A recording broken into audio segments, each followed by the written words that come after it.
Percentage increase and decrease. So before we start this, I just want to quickly recap just using our percentages that we've been working on. So here I have Claudia's weekly wage of $720 increases by 6%. What is her new wage? So we all know that if we're going to increase something, the easiest way is to start with your 100% and add on 6%. So now what I have is 106%.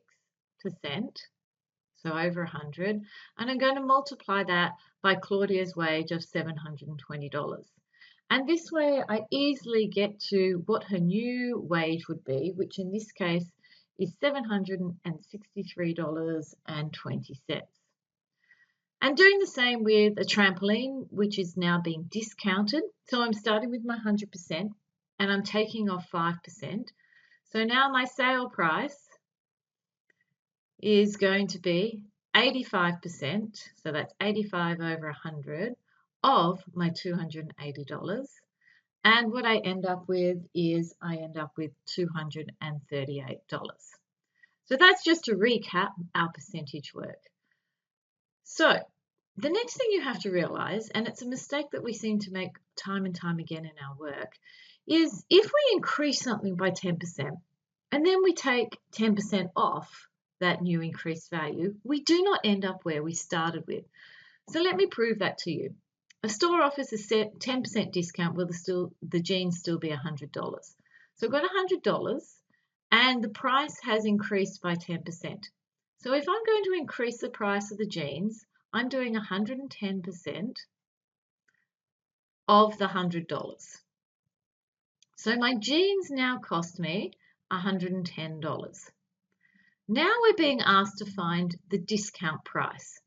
So the discount, if I've got a 10% discount, that's going to be the same as finding 90%, which is 90 over 100, of the $110. And now we can see my jeans are worth $99. So with repeated increasing and decreasing with percentages, we're not going to end up with the same value.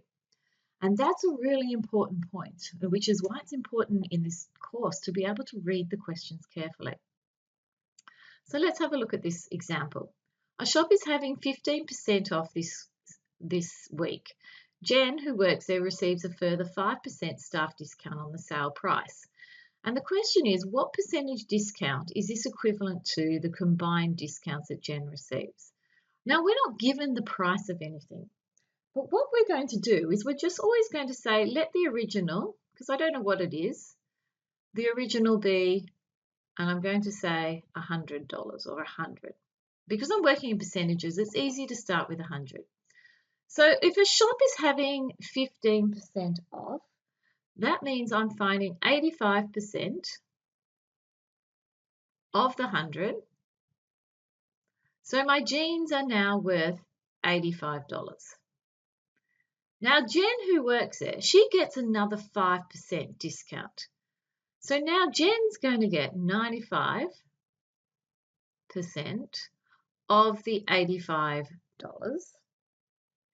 And what I end up with is $80.75.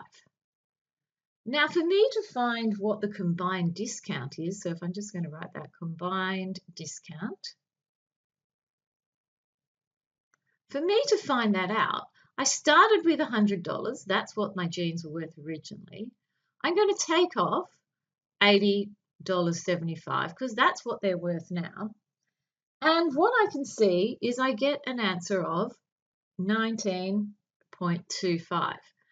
And that is now the discount. And that is the percentage discount as well, 19.25%. The value of Sarah's shares decreased by 8% one year, then increased by 20% the following year. What percentage change is equivalent to a decrease of 8% followed by an increase of 20%? So I'm going to do this the same way. Let the original be 100%. Well, sorry, I should say $100. Let's say that's what my shares were. So if they decrease by 8%, if I do 100 minus 8, I get 92. So I'm finding 92% of 100 and I get $92. Then my shares get increased, and they are increased by 20%. So my increase is going to be 120 over 100 times now by 92, because that was the value of my new shares. Now, if I work this out, I get 110.40. And so now I started with $100, and now my shares are now worth 110. So what I should do is 110.40 minus $100, and I get 10.4. That's how much my shares have increased. So the percentage change is equivalent to an increase of 10.4%. And that's how I do overall percentage increase when there are a couple of things going on. We always say, let my original be 100.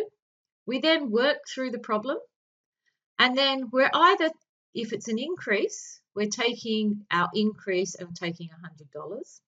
Or in our first question, if it's a decrease or a discount, it's $100 minus what it's worth now.